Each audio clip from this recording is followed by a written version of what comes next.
next, and then while he's coming, Anna Morgan, if you can come down over to my left, then you'll be next. Thank you. Go ahead, please. Thank you very much. It's an honor to be here today. Thank you so much for having me. My name is Dan Smith. I'm a professor. I've been at IU, the Kelley School, for about 28 years now. Most recently, I served as the dean of the Kelley School for about 8 years, and then as the IU president of the IU Foundation for about 8 years also, and looked after the bicentennial campaign along with about 2,000 of my favorite colleagues. But I want to give you a glimpse into some realities behind the scene. I've reviewed over 200 cases for tenure, and I've reviewed countless annual reviews for faculty in my various roles. I just want to give you a glimpse also about how this bill is going to manifest itself in the marketplace, a reality that I think I'm uniquely qualified to share with you.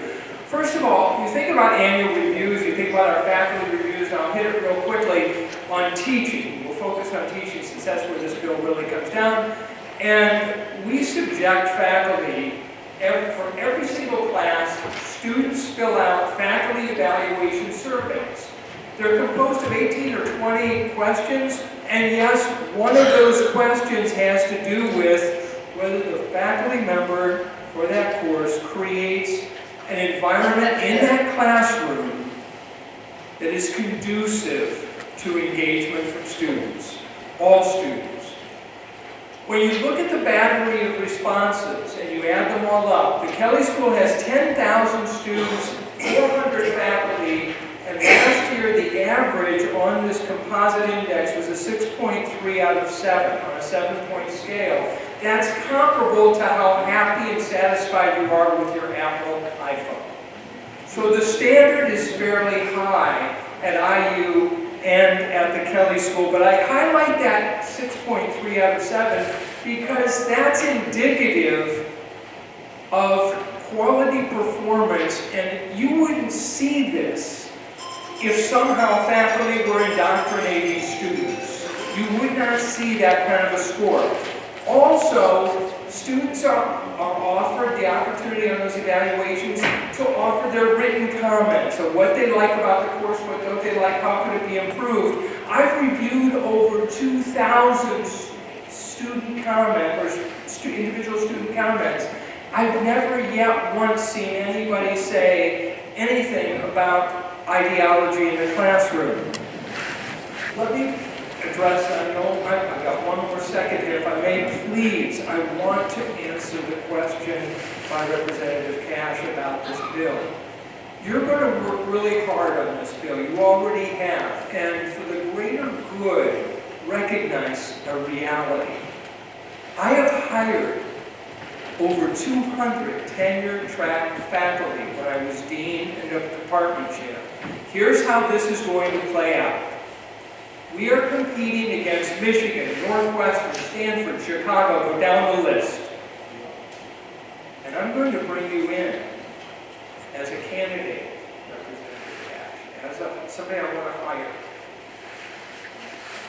So you're looking at Michigan, huh? Shame about them. Looking at IU, shame about what's going on there. You know you're going to have to pass an ideology test. You're going to say, well, that's not the bill, that's not the bill. This is a blood sport. Trying to recruit the top faculty in the world. We are a university of the world, and trying to recruit those faculty is a blood sport, and deans and department chairs around the country are going to do anything they can to get an edge, and they will contort your best of intentions. I step aside now. Thank you very much. Okay, oh, now you have a question, Representative.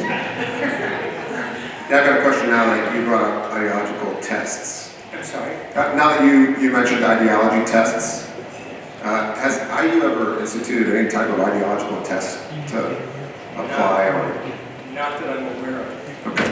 So I've got a screenshot from a faculty posting a little over a month ago where the DEI statement is required. Do you think that would, the requirement to have that DEI statement uploaded, do you think that would be, I guess, off-putting to a potential conservative professor?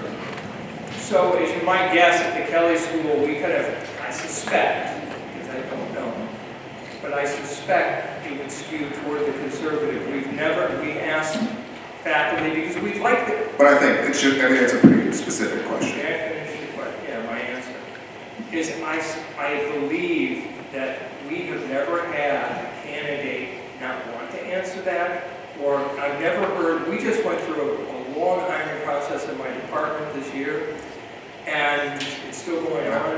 I'm going to answer the question. I think I've almost gotten there. The point is, I've never heard a faculty member complain about this. Okay, so you think that that would not deter conservatives from applying to be? The Kelley School hires 30 to 40 faculty a year in business. And we hire the best in the world. Okay, yeah, no, I mean, I love FIRE, the organization I cited earlier, the CEO of which is a self-proclaimed liberal Democrat. So this is not some conservative think tank, right? As I stated earlier, about a quarter of college professors self-identify as conservatives. Do you think that's because conservatives are too dumb to be academics, or? No. I mean, I think intelligence is equally distributed. So there may be some other reason that they're not joining academia in droves. I don't know how that was even measured, sir, so I really can't comment on a survey that I've not looked at. I do survey research at a very high level for a living, and I'm subjected to a lot of multivariate analyses and so forth, and until I see the way that data were collected, I'm not going to make a comment on that. Thank you. Thank you. Thank you, Dr. Smith. All right.